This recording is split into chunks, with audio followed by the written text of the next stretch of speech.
अस्सलामु अलैकुम वरहमतुल्लाहि वबरकातुहू। आज की इस वीडियो के ज़रिए से हम आपके सामने चंद ऐसे मसाइल पेश करने वाले हैं जिन मसाइल के बारे में अवाम अक्सर तौर पर तज़ब्ज़ुब की शिकार है, यानी गलत फहमियों की शिकार है कि ये मसाइल सही है या सही नहीं है। तो पहला मसला जो उम्मत के दरमियान काफ़ी अवाम के दरमियान काफ़ी राइज है वो ये है कि क्या नंगे होकर यानी बरहना होने की हालत में जिस्म पर कोई कपड़ा ना हो उस मौके पर गुस्ल करने से गुस्ल होगा या नहीं होगा, या वुज़ू कर लिया इस मौके पर तो वुज़ू होगा या नहीं होगा, या फिर कपड़े पहनने के बाद वुज़ू को वापस दोहराना पड़ेगा। तो देखिए, अगर बरहना होने की हालत में यानी जिस्म पर कोई कपड़ा ना हो, नंगे होने की हालत में अगर किसी ने गुस्ल किया या बरहना होने की हालत में जिस्म पर कोई कपड़ा नहीं था, उस मौके पर किसी शख्स ने गुस्ल खाने में ही वुज़ू कर लिया तो ऐसे शख्स का वुज़ू भी सही हो जाएगा और ऐसे शख्स का गुस्ल भी सही हो जाएगा। अलबत्ता और इस वुज़ू से और गुस्ल करने से वो जो इसने बरहना होने की हालत में जिस वक्त इसके जिस्म पर कोई कपड़ा नहीं था, नंगा था और उसने गुस्ल खाने में वुज़ू किया था, तो इस वुज़ू से या इस गुस्ल से ऐसा शख्स नमाज भी पढ़ सकता है, कुरान करीम की तिलावत भी कर सकता है। ऐसा इसका गुस्ल और वुज़ू का एतबार किया जाएगा, इसके वुज़ू और गुस्ल में कोई फर्क नहीं पड़ेगा। अलबत्ता बेहतर ये है कि हम बरहना होने की हालत में, नंगे होने की हालत में गुस्ल करने से भी बचे या और वुज़ू करने से भी एहतियात करें। इसी तरीके से एक और मसला ये राइज है कि अगर कोई पाक आदमी है जिस्म पाक हो और ऐसे शख्स ने अगर कोई नापाक कपड़ा पहन लिया तो उसका क्या हुक्म है। मसलन जैसे कि अगर किसी शख्स के कपड़ों पर बच्चे ने पेशाब कर दिया था,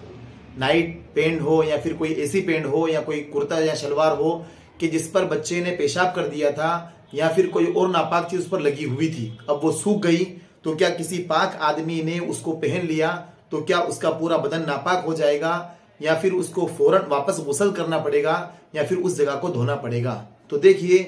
कि अगर किसी शख्स ने नापाक कपड़े, मसलन बच्चे ने पेशाब कर दिया था और वो सूख गए और वो कपड़े धोए नहीं गए थे और उसने वापस उन कपड़ों को पहन लिया, तो इन नापाक कपड़े पहनने से, जबकि उन नापाक कपड़ों पर कोई नापाकी साफ दिखाई ना दे और ऐसे कपड़े पहन लिए, तो फिर वापस से नहाने की या उस जगह को धोने की जरूरत नहीं है। अलबत्ता कोई ऐसी नापाकी लगी हुई हो जो बिल्कुल साफ दिख रही हो और पाक होने की हालत में जब कपड़े पहने उन नापाक कपड़े को, तो वो नापाकी बदन पर लग गई, तब भी गुस्ल करने की जरूरत नहीं है। सिर्फ उस जगह को जहां पर जिस बदन के जिस हिस्से पर नापाकी लगी हो उस जगह को धो ले, पूरा गुस्ल करने की या पूरे बदन को धोने की जरूरत नहीं है। इसी तरीके से एक और मसला जो आवाम के दरमियान काफी राइज है वो ये है कि नापाक आदमी पाक कपड़े पहने तो क्या वो पाक कपड़े जो उसने नापाकी की हालत में पहने हैं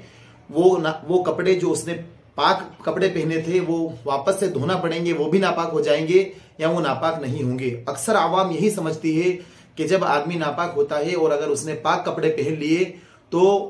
वो कपड़े भी नापाक हो जाएंगे। हालांकि ये मसला हमारे दरमियान गलत चल पड़ा है, ऐसा नहीं है। अगर कोई शख्स नापाक है, मसलन उसे नहाने की हाजत है या किसी औरत को नहाने की जरूरत है या किसी मर्द को जिस पर गुस्ल वाजिब है या किसी औरत पर गुस्ल वाजिब है और उसने जो पाक कपड़े पहन रखे हैं, मसलन बनियान पहन रखी है, अंडरवेयर पहन रखे हैं या कपड़े पे कुर्ता या शलवार पहन रखी है या पैंट शर्ट पहन रखे हैं, तो उस आदमी पर जबकि उसके जिस्म पर कोई नापाकी नहीं लगी हुई हो, तो वो नापाक आदमी अगर पाक कपड़े पहनेगा तो ये पाक कपड़े उस नापाक आदमी के पहनने की वजह से नापाक नहीं होंगे बल्कि पाक ही रहेंगे।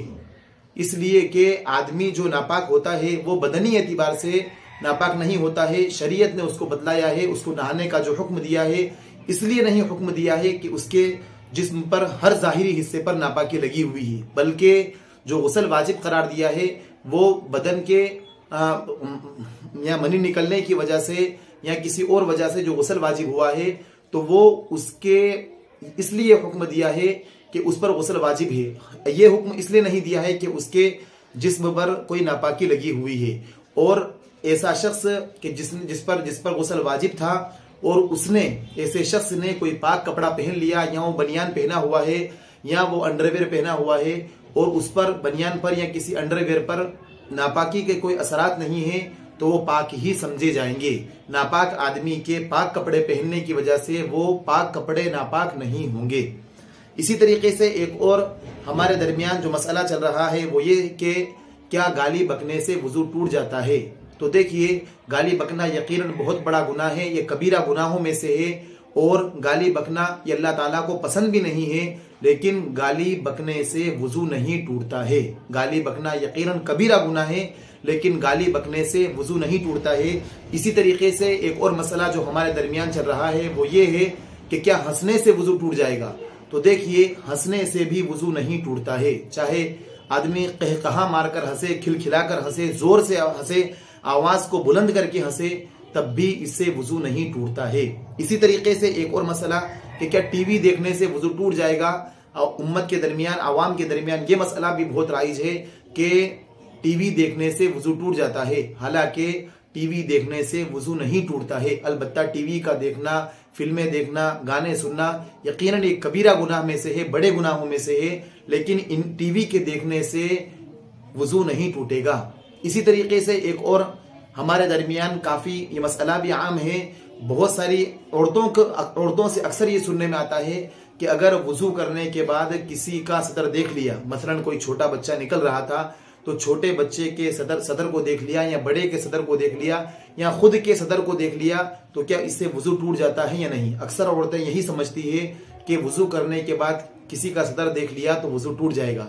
हालांकि ये मसला भी वो गलत समझती हैं और जो मर्द भी समझते हैं वो मसला गलत समझते हैं। अगर वुजू करने के बाद किसी का सदर देख लिया या खुद का सदर देख लिया या किसी कोई बच्चा गुजर रहा था, वो बरहना गुजर रहा था, उसने